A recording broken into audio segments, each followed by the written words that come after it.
नमस्कार मित्रांनो, आज एक अत्यंत महत्त्वाचा असा व्हिडिओ तुमच्यापर्यंत मी घेऊन येत आहे की जो आज नित्याची गरज आहे.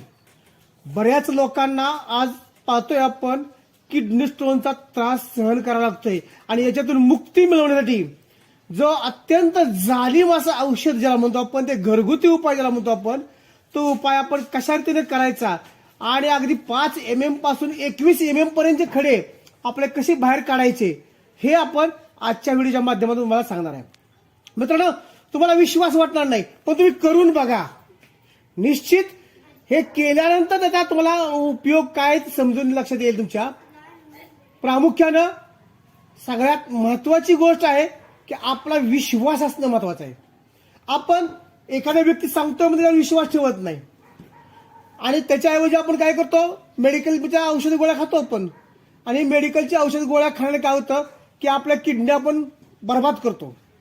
तर अशा रीतीनं ज्यावेळेस आपल्याला त्याची वेळ निघून गेली असते आणि किडनी आपल्या बाद झाल्या असतात, त्यावेळेस आपल्याला खूप मोठा पश्चाताप होतो की आपण नको त्या गोष्टी आपण स्वीकारल्या किंवा त्याला पैसा खर्च करून त्या गोळ्या खाल्ल्या आणि त्या शरीरावरती बॅड इफेक्ट करून घेतला. तर मित्रांनो, अत्यंत साधा सोपा आणि त्याला कसलाही खर्च नाही आणि कोणताही साईड इफेक्ट नाही असा आता जो प्रॉब्लेम आहे किंवा जी समस्या तुमची आहे ती समस्या दूर करतोय. तर असा हा व्हिडिओ मी तुम्हाला घेऊन येतोय.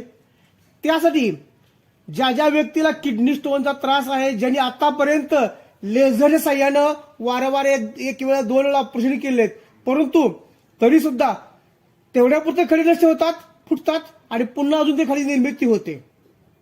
तर अशा व्यक्तीने आवर्जून हा एकदा व्हिडिओ पाहावा, शेवटपर्यंत पाहावा आणि त्या पद्धतीने त्याचा प्रयोग करावा आणि त्यानंतर त्याचे रिझल्ट आल्यानंतर मला कमेंट करून सांगावं की सर, या तुमच्या जो पर्याय तुम्ही दिला होता की जे औषध तुम्ही सांगितलं किडनी स्टोनसाठी, ते औषध अत्यंत परिणामकारक आहे किंवा नाही याचा रिझल्ट तुम्ही कमेंटच्या माध्यमातून सांगा.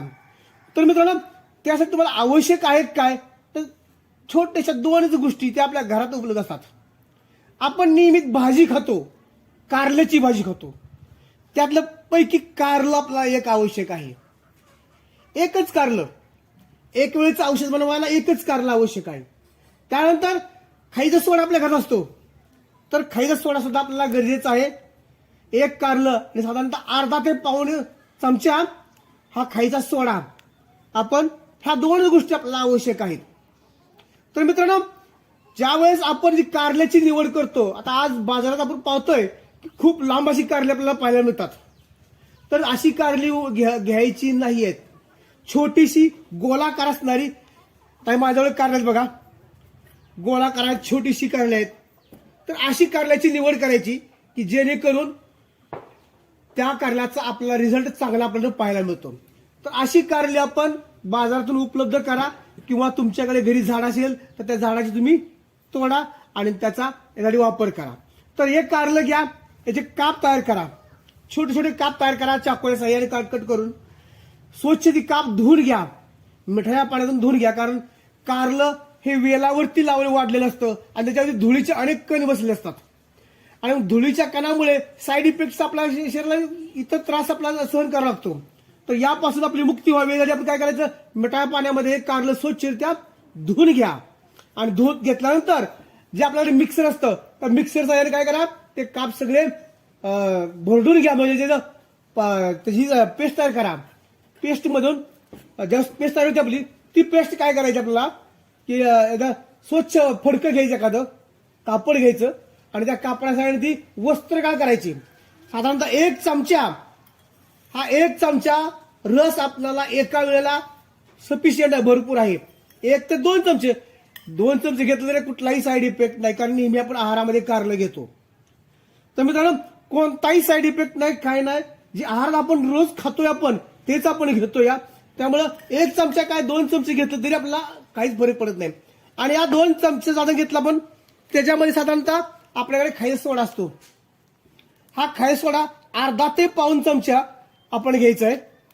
कारण कारल्याची चव आपल्याला माहित आहे कडवट असते आणि मग कडू कारल्याचा रस हा कडवट असतो आणि तो प्यायला आपल्याला नको वाटतो. ज्यावेळेस आपण याच्यामध्ये अर्धा ते पाऊण चमचा खायचा सोडा आपण मिक्स करतोय, ऍड करतोय, चांगलं असं ढवळून घ्यायला, पूर्णपणे चांगलं ढवळून घ्या. एक 5 मिनिट त्याला त्या खाई सोडायला पूर्णपणे विरघळला पाहिजे कारल्या रसामध्ये. ज्यावेळेस आपण याच्यात खाई सोडा ऍड करतोय, मिसळतोय आपण, त्यावेळेस या कारल्याची कडवट चव ही निघून गेलेली असेल, तुम्हाला पाहायला मिळेल. अजिबात कारल्याची हा रस तुम्हाला कडू लागणार नाहीये. तुम्ही सहजासहजी हा रस घेऊ शकाल.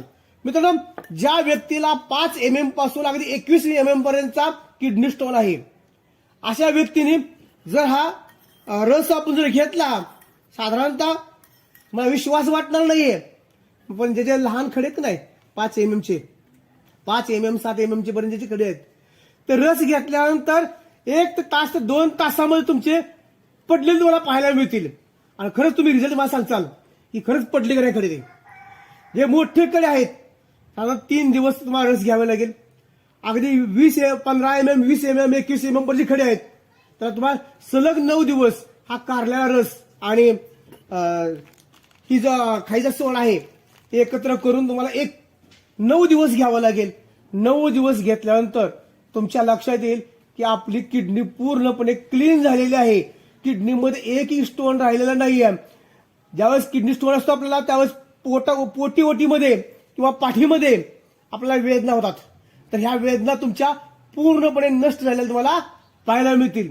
मित्रांनो, त्याचबरोबर अजून काय आपल्याला करता येऊ शकेल, तर ईड लिंबू असतं आपल्याकडे. लिंबातला छोटासा मोठा भाग असतो, मोठं लिंबू असतं, त्याला ईड लिंबू असं म्हणतात. तर या ईड लिंबूचा रस जरी आपण पिला तरी सुद्धा आपले हे मूतखडे जे आहेत किंवा किडनी स्टोन जे आहेत, ते किडनी स्टोन तुमचे पडलेले तुम्हाला पाहायला मिळतील. तर जो पर्याय तुमच्याकडे उपलब्ध आहे तो पर्याय तुम्ही करू शकता आणि तुम्ही याचा अनुभव घेऊ शकता. मित्रांनो, हा जर व्हिडिओ तुम्हाला आवडला, तुम्ही स्वतः करा आणि नंतर जे गरजू लोक आहेत, ज्यांना त्रास होतो, या अशा लोकांपर्यंत सर्वांपर्यंत व्हिडिओ पोहोचवा, जेणेकरून त्यांचा पैसा आणि वेळ वाया जाणार नाही, वेस्ट जाणार नाही. पैसा वाचेल, वेळ वाचेल. आणि त्याचबरोबर लाईक करायला विसरू नका आणि सबस्क्राईब केलं नसेल तर सबस्क्राईब करायला सुद्धा विसरू नका. मित्रांनो, ज्या वेळेस आपण किडनी स्टोनचं औषध तयार करतो किंवा औषध घेत असतो, त्यावेळेस काही पथ्य सुद्धा पाळणं आपल्याला गरजेचं असतं. काही खावं आणि काही खाऊ नये जसं म्हणतो आपण, तसं काही गोष्टी आपण टाळल्या पाहिजेत. त्यासाठी आपण काय केलं पाहिजे, टोमॅटो, त्यानंतर दही, जे काही आंबट पदार्थ आहेत ते आंबट पदार्थ आपण पूर्णपणे वर्ज्य केले पाहिजेत. त्याचप्रमाणे चहा, जोपर्यंत तुम्ही औषध 9 दिवस घेत आहात तोपर्यंत कसलाही चहा प्यायचा नाही. ना कोरा चहा पिऊ नका, ना दुधाचा चहा पिऊ नका, कोणताही चहा पिऊ नका. निश्चित 100% तुम्हाला फरक झालेला पाहायला मिळेल.